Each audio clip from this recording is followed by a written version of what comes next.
ইফতারির পূর্ব মুহূর্তে দোয়া করুন, এটি ভুলে যাওয়া যাবে না। প্রতিদিন ইফতারিকে সামনে নিয়ে আমরা দোয়া করব, কারণ হাদিসে এসেছে সালাসু দাওয়াতিন মুস্তাজাবা, 3 ব্যক্তির দোয়া আল্লাহ তাআলার কাছে কবুল হয়ে যায়।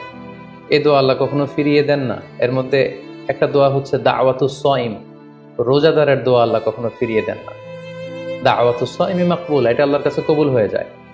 ঠিক ওই মুহূর্তটাতে আল্লাহ তাআলার সফট কর্নার খুব বেশি গ্রো করে, আল্লাহর রহমতের দরিয়ার মধ্যে একটা অভাবনীয় জোশ পড়ে যায়। আল্লাহ তাআলা এই দৃশ্যটাকে খুব দেখতে পছন্দ করে যে বান্দা সামনে খাবার নিয়ে বসে আছে, শরবত নিয়ে, পানীয় নিয়ে বসে আছে, ক্ষুধায় তৃষ্ণায় সে জর্জরিত, সে চাইলেই সামনে থেকে নিয়ে মুখে তুলে খাবারটা খেতে পারে, কিন্তু সে আমার ভয়ে খাচ্ছে না।